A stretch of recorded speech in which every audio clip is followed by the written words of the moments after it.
okay? Please excuse the way I talk or act. Families, huh? Yeah, absolutely. I'm really...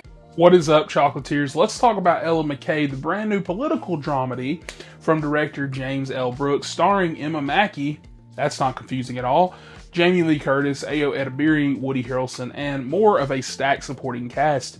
Now, when I first heard about this one, I was actually excited because James L. Brooks has a strong track record with some films that balance sharp dialogue and heartfelt storytelling.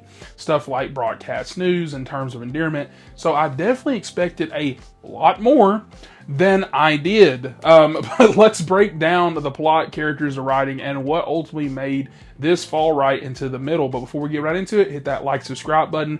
And now I guess we'll get into it. So the movie follows Ella McKay, played by Emma Mackey. Once again, a little confusing. Who is now 34 years old and becomes the governor of the state she grew up in. And while you think that that will be her biggest challenge, it turns out that the real battles are with her family, husband, father, and her brother. At least the plot synopsis will tell you that.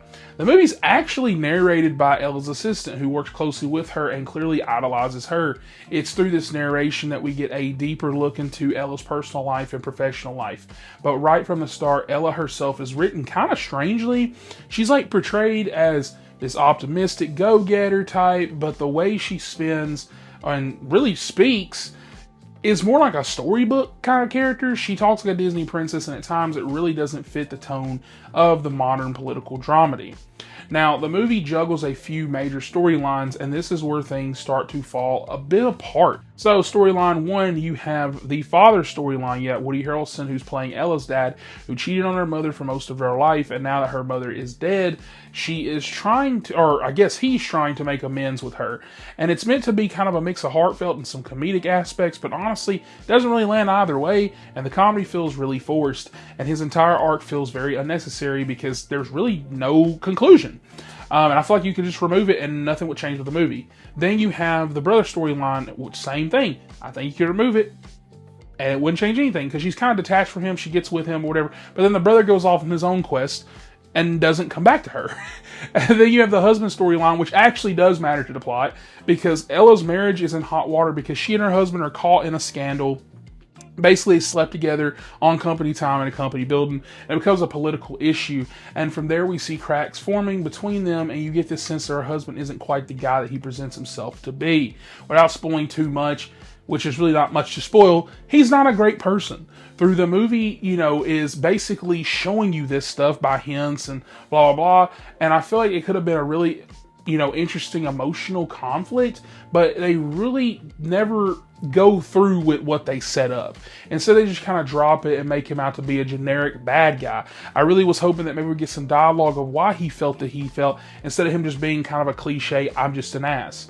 Now, when it comes to performances, Emma Mackey is solid with what she's given to do, and for whatever reason why she's acting like she is, she does have some charisma, but she's trapped in this weird tone, like I said, where half the time she feels like a fairy tale politician, the other half she's trying to navigate serious family drama.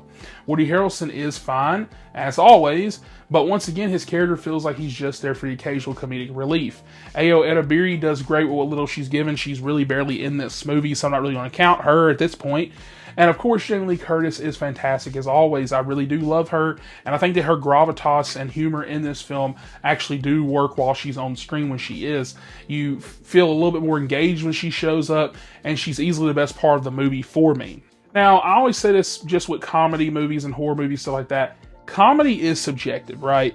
This movie, for me, isn't that funny. There were a couple moments where I chuckled, but the jokes often go on too long or miss entirely. There's a reoccurring gag involving two police officers who drive Ella around, and it's supposed to be funny, but it's not, because it drags and kills the pacing. Meanwhile, other setups that could be funny, like the one incident I'm mainly thinking about in my head with the two officers, kind of fall apart because there's no good execution. So it's really a movie that doesn't quite know when to be funny and when to be serious, and it really wants to do both, but neither really side of that lands with impact. Thematically, Ella McKay wants to be about the cost of leadership, balancing personal relationships while managing public responsibility. but the writing doesn't really have enough emotional depth or focus to make those ideas stick. For example, she really wants to pass this bill while she's there. Instead of really focusing the plot on that, you've got her going to her brother for 30 minutes in the film. And there's some moments that are sweet with that. But once again, like I said, the brother just kind of leaves and does his own plot, which is cool. I do like that plot. I enjoyed it. But at the same time, mentally, I'm like, how's it connected? What's up? It feels like a diluted version of a lot of our early works from James L. Brooks. And so with that, I think at the end of the day, Ella McKay isn't a disaster like a lot of people are saying. It's 21 on Rotten Tomatoes. I don't think it's that bad. I think you'll get a few good laughs and some good performances, sure. And I think that's really about it. It's not really funny enough to be a good comedy and not emotional enough to be a good drama. It kind of just really does sit right in the middle. It's pleasant, but kind of forgettable. I'd give Ella McKay a 5 out of 10. I don't think it's an awful movie by any means. It's well shot, well made, but it's not something I'd really recommend rushing out to go see. It's a perfectly serviceable watch, if kind of more like a one time and you're good, right? And so with that, that's my take on Ella McKay. Did you check it out? What did you guys think about it? Do you like the performances? Do you think James L. Brooks still has that magic touch?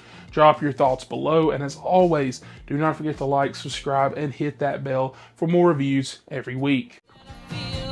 Ella, your father, your brother, and your husband. Where is she?